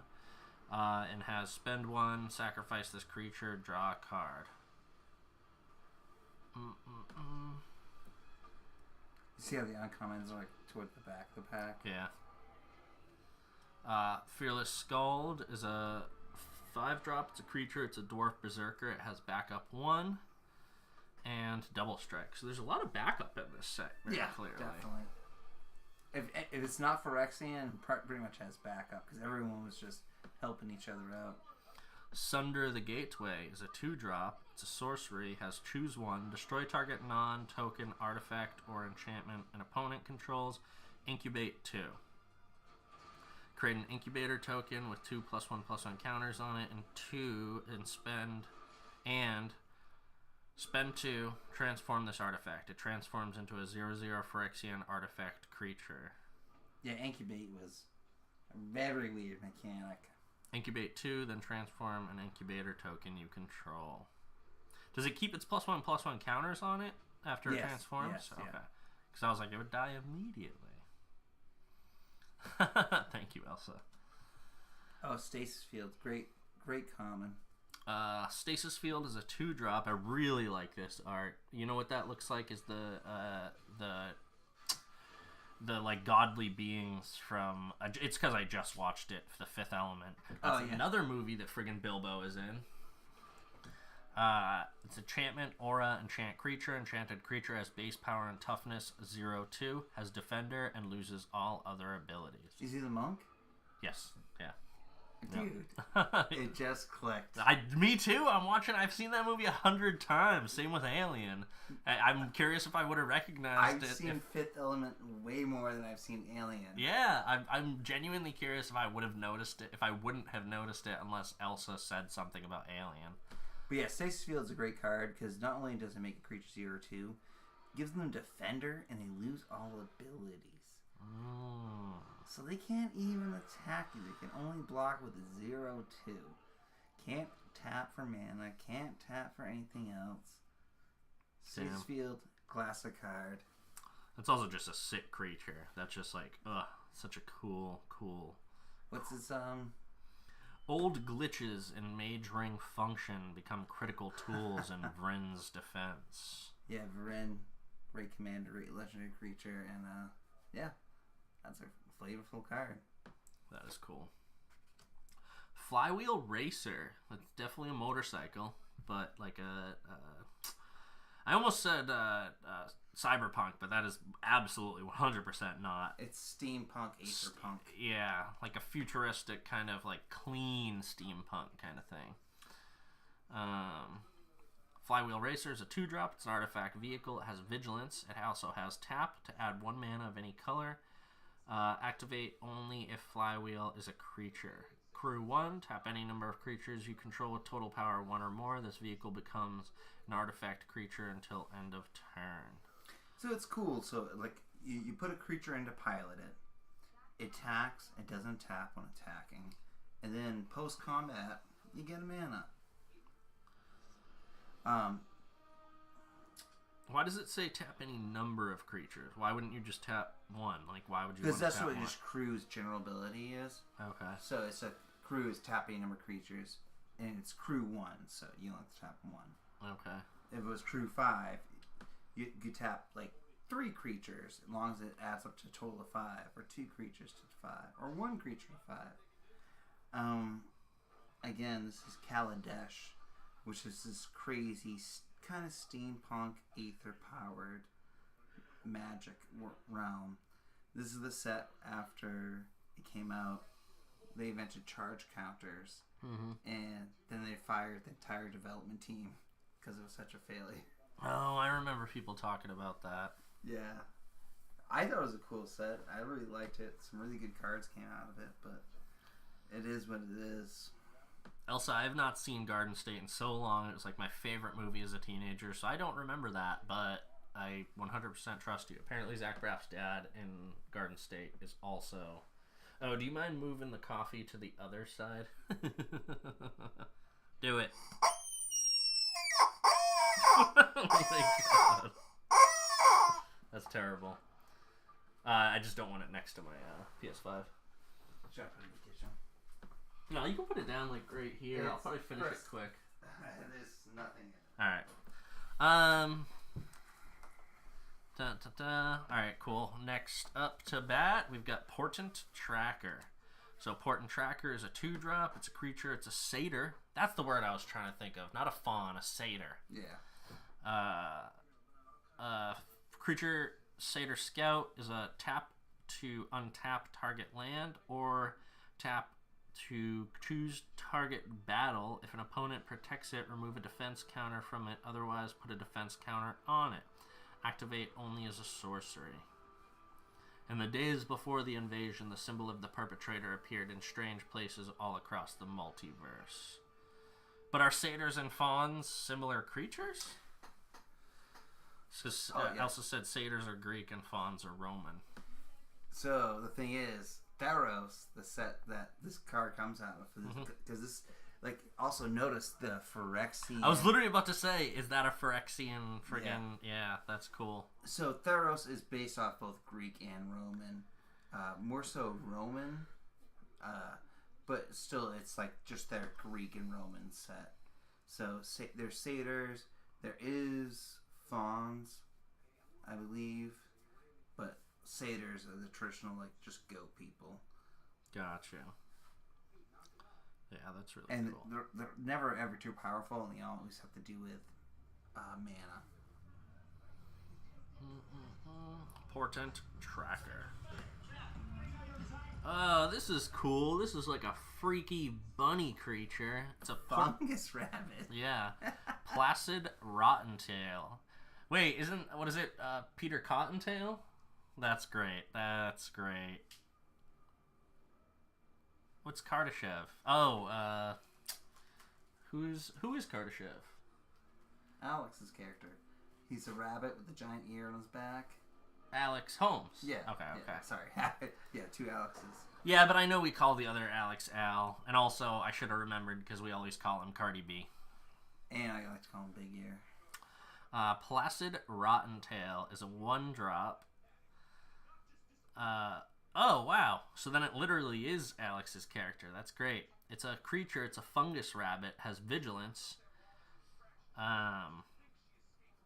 And it has spend 2 colorless and a forest. Exile Placid Rottentail from your graveyard. Put 2 +1/+1 counters on target creature. Activate only as a sorcery. Oh, that's a great 1-mana drop as a common. Yeah, that is a good common. Alright, what does this say? It had always loved munching on daisies and crystalweed, but lately its favorite snacks were the strange round roots popping up everywhere. Interesting. Oh, that sounds actually just like Kardashev. That is a freaky, freaky creature. You gotta show him that card. Yeah, Brent, send that art in the Discord. Yeah, and tag him in it. Maybe that's his daddy. Alright, we got 3 more cards. Ooh, I like this one.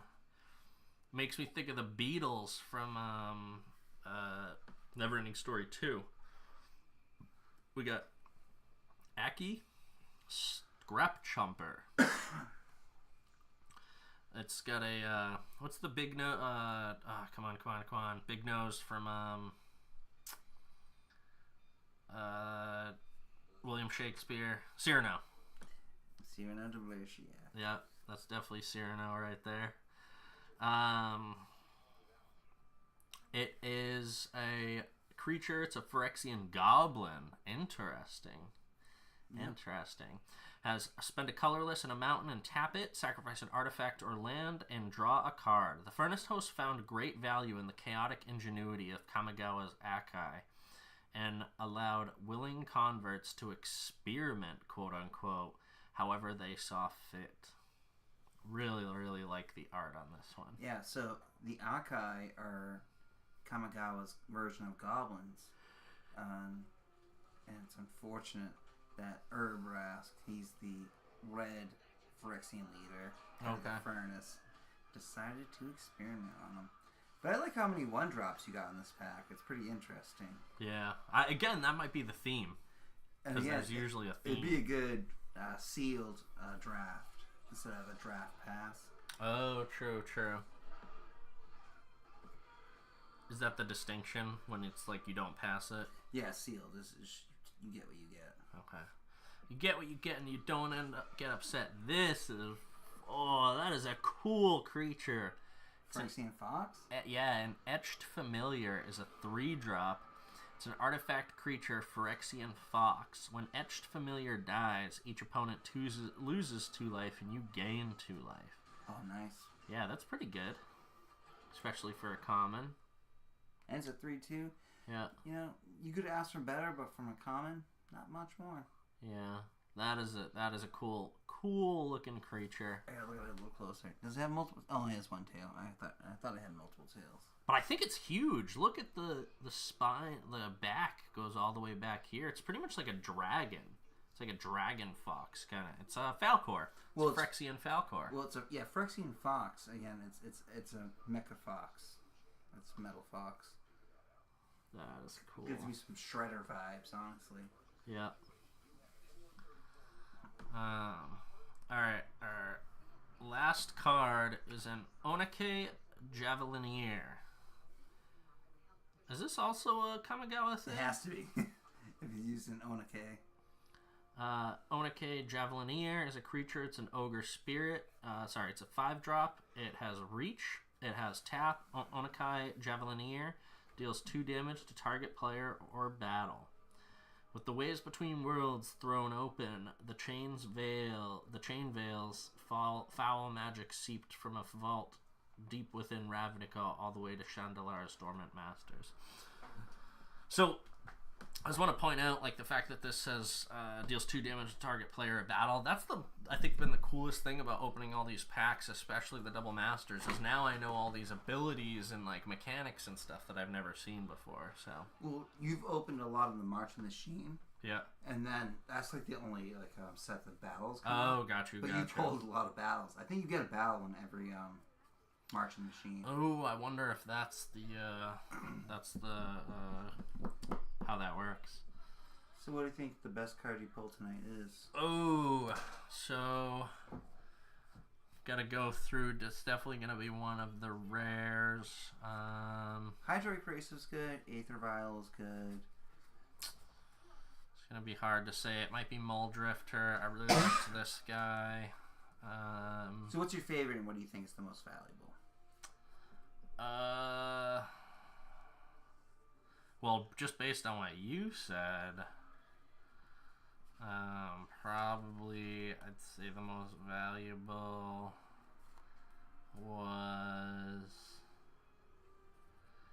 wasn't it the Blood Artist? No? Blood Artist, it was a couple dollars. I'm actually not too sure myself what is the most valuable. Yeah, I'm honestly not sure, but I would probably say those are my 3 favorite cards. Yeah, oh so wait, this guy. Oh yeah. Yeah, I think those are probably my favorites. I don't know if you want to throw your hat into the mix. What you think? I know Muldrifter because you love that card, so yeah, maybe it was just Muldrifter. The Blood Artist is also nice. I think Aether Vial. But the other arts I feel like so much better. And the Terminate was awesome. Oh, yep. Love this guy. And the Thought Scour. But no, this... I don't think there was anything that was too pricey that was pulled. I'd like to see what this Monastery Swiftspear is going for. But again, it's only a common, so... This makes you think of Cornish Pixies. Oh, wait. What is this Ether worth? I don't know. It's not as much. Like those things used to be like well over 30 a piece. What do you think? Wait, so what was your favorite card that we pulled? Probably the Thought Scour. Okay. Just because I love the art, I love the card. The Warrior's Oath is a really cool card to pull. Yeah. It's just dropped so much in price, and the only valuable versions from Portal 3 Kingdoms. So this Aether Vial is $6.50. This one. Well, actually, the other Aether Vial, the borderless one, is $7, so it's not that much more. But, oh, really? Yeah. Yeah. So it's just that card's just dropped. What do you think that was the most valuable? And this probably the check out the Monastery Swiftspear full art borderless foil. Wait, which one? This guy right here. Monastery Swiftspear. Monastery.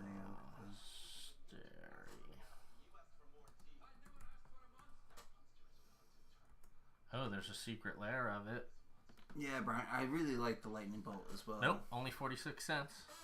For the full art foil? For the full art, I don't know about the foil. It doesn't specify. Yeah, it's probably not so much more then. Yeah, a lot of the times foils don't end up like... Sometimes I've literally seen a foil be less than the non-foil version, interestingly enough. You know, I think we pulled some of the money cards already. Yep. And this stuff adds up. Again, Hydro Crace is a couple bucks. Other cards are a couple bucks. Yeah, I'm going to go through the entire set and scan it all in. Well, I'm going to scan... yeah. I was like, would that take a long time? But I'm going to have to just dedicate a night to it where I'm just going to go through. I probably won't scan it because sometimes the actual scanning process doesn't work and it's just faster to type it. But well, we could do some teamwork. Give me half. Oh, true. That might be. The only thing, though, totals at the end. But the thing is, I want to scan them into one folder so I can let Al scroll through, like, on one app kind of thing. But you may be able to sign into my MTG account. Or maybe we can share folders. Maybe that's a possibility. Oh, potentially. But if you share them, you can't necessarily combine them. Well, that's what I was saying. If you could combine them, like, yeah, like say if two people are drafting a booster box, like, is there any way you can both?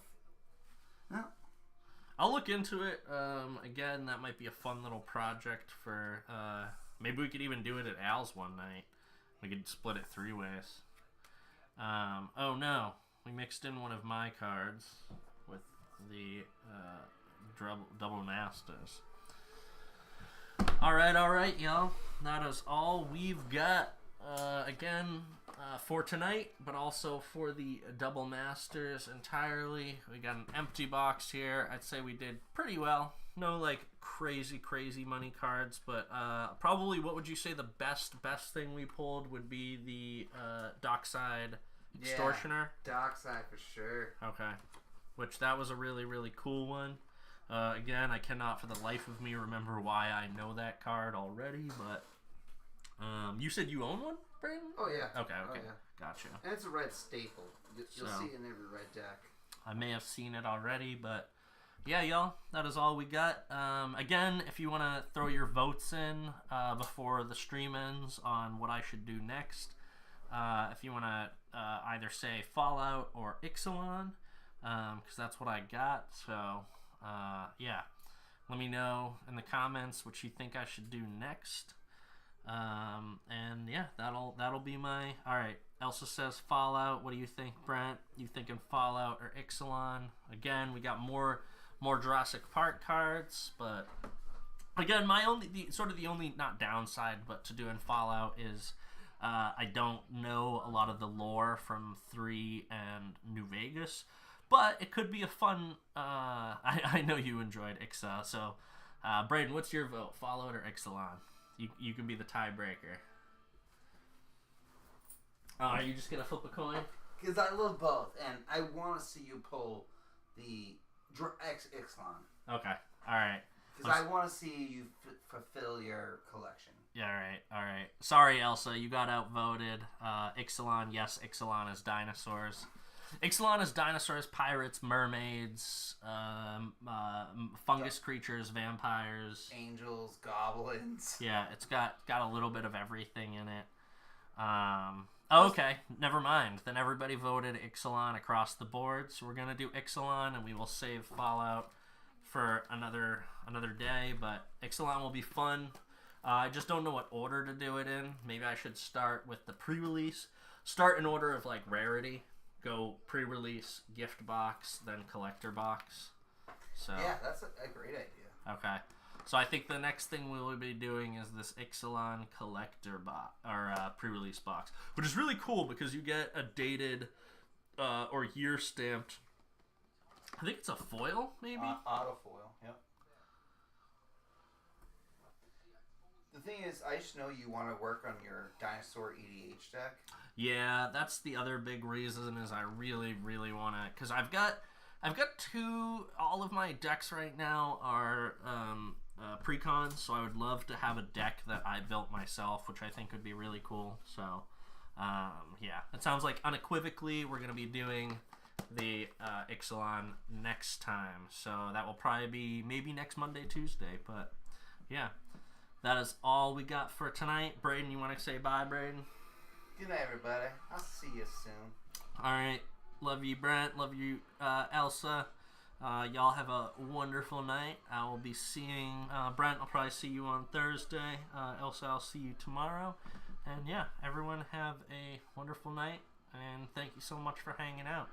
And also, do not forget to like, subscribe, hit that bell, do all the things if you want to see more of this. And yeah. All right, everyone have a good night. Peace out.